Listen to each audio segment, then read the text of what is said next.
talk about what the Senate Democrats can actually do. Yeah, well, on this, they can do it all. The Constitution is really clear. The Senate makes its rules. And so they've narrowed it down now to looking at a rule change on nominations. There was a much broader rules fight in January where they ended up backing away and leaving it alone.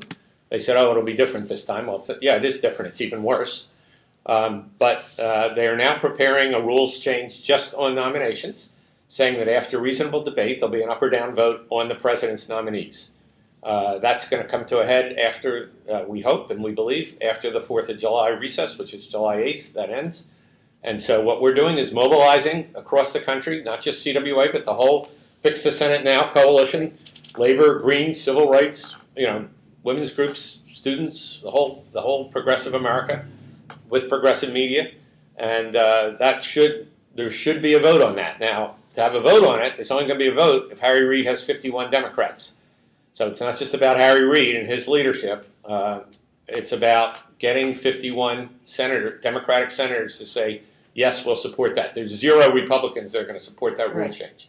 So it's about getting 51 Democrats. And we think we have 51 Democrats, but frankly, we have no margin of error. Right. I saw a report where the White House is supportive enough that Joe Biden would probably go to the Senate to break the tie if necessary.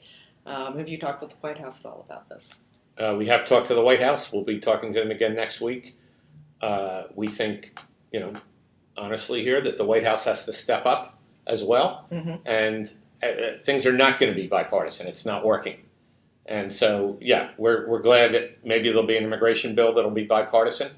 But because of that one item, it's a critical item. We're very much, it's part of the democracy. 11 million people have no voting rights, have no path to citizenship. So that is the 4th leg for CWA that we are fighting very hard for.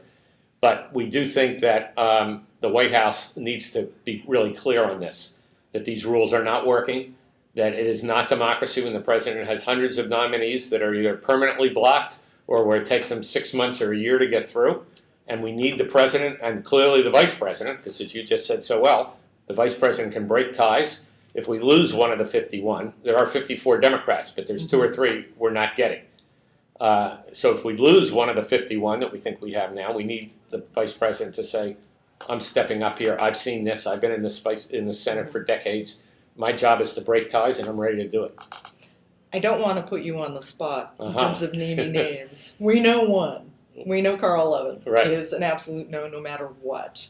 I don't know if you're comfortable naming any of the other names, people that we should be making lots of phone calls to. Yeah, well, Arkansas should be active here. Yes. And Mark Pryor is running for election in 2 years, or next year, 2014. I think, Arkansas has a populist culture. It's not as alive as it has been. But people in Arkansas need to say to Senator Pryor, which side are you on? This is about democracy. It's one thing to talk about an up or down vote on a nominee, but it's another thing not to get a vote on the nominee. And that's what this is really about. And, so we're hopeful but not optimistic about Senator Pryor. And then there's Montana. One part of Montana is pretty good. Yeah, Senator Tester's great. So there's the other part of Montana. The other part of Montana that's retiring. Yeah. So, yeah. And again, we're hopeful there as well. But Senator Baucus has been an issue, and hopefully he'll hear from lots of folks there. What do you think the strongest message is for us to use with our senators?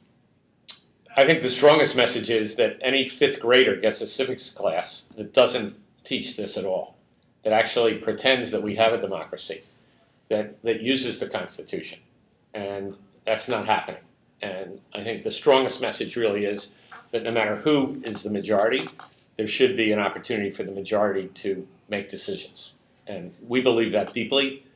On the record, this is not about, now we're for this, later not that. And ironically, people who say, well, if you do this now, the Republicans will be able to do this if they're in control. Well, guess what? That's what they should do. That's how you get people engaged in a democracy. That's how you teach people that it's worth being involved. You just answered my next question. I was going to ask, how do you answer the doubters? Yeah. And that's it. If we're talking about democracy, this is how it should work. This is how it should work. And obviously for daily costs, it's not a problem. For some groups it is. But I say to them, listen, that kind of inside the beltway stuff is not working for people who call themselves progressive. We can't work out of fear.